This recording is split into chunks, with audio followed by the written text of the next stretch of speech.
क्या आपने कभी मैकडॉनल्ड्स में जाके बर्गर खाते हुए उसी का बिजनेस स्ट्रैटेजी को आपने एनालाइज किया है? चलिए आज एक बिजनेस स्ट्रैटेजी को एनालाइज करते हैं। लाइफ फूड वर्ल्ड जो वेस्ट एंड साउथ इंडिया का फ्रेंचाइजी बेसिकली मैकडॉनल्ड का है, उन्होंने रिसेंटली रोल्ड आउट किया 99 रुपीज़ का 3 पीस मील, जिसमें आपको बर्गर मिलेगा, फ्राइज मिलेगा और बेवरेज मिलेगा। तो ये जो स्ट्रैटेजी है उन्होंने किया है अपना गेस्ट काउंट इंक्रीज करने के लिए और फ्रीक्वेंसी बढ़ाने के लिए। जो अभी महीने में 2 बार आते हैं वो चाहता है कि कस्टमर महीने में 4 बार आए। करते हैं स्ट्रैटेजिक इंटेंट का, ये जो 3 पीस मील उन्होंने 99 रुपीज़ में लॉन्च किया उसके बारे में। तो पहला है वॉल्यूम एंड फ्रीक्वेंसी प्ले। वो चाहते हैं कि वॉल्यूम बढ़ जाए और फ्रीक्वेंसी बढ़ जाए। तो इस केस में दो एस्पेक्ट है। पहला है कि नया कंज्यूमर के लिए क्योंकि प्राइस को लोअर किया गया है, तो फर्स्ट टाइम कस्टमर जो अभी तक मैकडोनल्ड विजिट नहीं करता था वो भी एक सोच सकता है एंटर करने का। दूसरा, जो लैप्स्ड कस्टमर जो पहले कभी गया था, फिर से उसको एक वैल्यू नहीं मिला तो वो फिर से आना नहीं चाहा, तो वो लैप्स्ड कस्टमर भी फिर से आ सकता है। तो इससे आपके दो नए टाइप के कस्टमर आ गए। और तीसरा है जो एग्जिस्टिंग यूजर है, जो पहले महीने के 2 बार आते थे, वो भी अब 4 बार आने का सोच सकता है। दूसरा स्ट्रेटेजिक इंटेंट है वैल्यू पोजिशनिंग वर्सेस कंपटीशन। क्योंकि ये 99 रुपीज़ का है जो 100 रुपीज़ से नीचे में आता है, तो ये डायरेक्टली compete करेगा बाकी QSR से या वो ठेला वाला से जो 100 रुपीज़ के नीचे एक स्नैक्स प्रोवाइड करती है।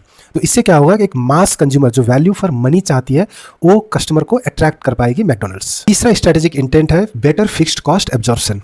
क्योंकि आपका किचन का कॉस्ट फिक्स है, आपका लेबर फिक्स है, आपका स्टोर का रेंट फिक्स है, मगर ये जो नया स्ट्रैटेजी है उससे आपको एक इंक्रीमेंटल ऑर्डर मिला, उसके कारण आपका किचन का कैपेसिटी यूज होगा, इंफ्रास्ट्रक्चर यूज हो जाएगा, सेम लेवल पे आपका फिक्स्ड कॉस्ट बिना बढ़ाए हुए आपका रेवेन्यू बढ़ रहा है। तो इससे क्या होगा, दो ये एक लोअर मार्जिन सेगमेंट हुआ, क्योंकि आप 99 रुपीज़ बेच रहे हो तो आपका मार्जिन ज़्यादा नहीं होगा। तो ये लोअर मार्जिन है, मगर फिर भी एक स्टोर लेवल प्रॉफिटेबिलिटी को बढ़ा देगा, क्योंकि आपका फिक्स्ड कॉस्ट थोड़ा सा रिड्यूस हो जाएगा पर ऑर्डर बोलिए या पर नंबर ऑफ कस्टमर्स। तो चौथा स्ट्रेटेजिक इंटेंट है अपसेल फनेल। क्योंकि ये 99 रुपीज़ का डील है, ये कस्टमर को एक अट्रैक्ट करेगी, ये एक कस्टमर को अट्रैक्ट करके एंकर करके स्टोर के अंदर लाया जाएगा। उसके बाद क्योंकि आप अपने बच्चे के साथ आ सकते हो सकता है आप उसके लिए डेजर्ट ऑर्डर करें, आप अपने पेरेंट्स के साथ आए हुए आपने उसके लिए कॉफ़ी ऑर्डर किया, तो ओवरऑल देखा जाए तो एवरेज स्पेंड बढ़ जाता है। ये सिर्फ 99 एक एंकरिंग के लिए है, एक कस्टमर को पुल करने के लिए एक अच्छा स्ट्रैटेजी है। तो इस स्ट्रैटेजी से मैकडोनल्ड्स टारगेट कर रहा है कि अपना स्टोर में नंबर ऑफ कस्टमर इंक्रीज करने का, और दूसरा बात जो फ्रीक्वेंसी है, जो कस्टमर महीने के 2 बार आ रहे हैं वो एक्सपेक्ट कर रहे हैं कि 4 बार आएंगे।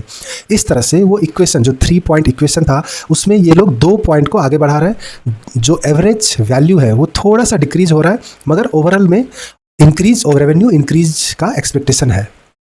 तो ये अगर स्ट्रैटेजी आपको अच्छा लगा, ये इनसाइट अगर अच्छा लगा तो वीडियो को लाइक करें, सब्सक्राइब करें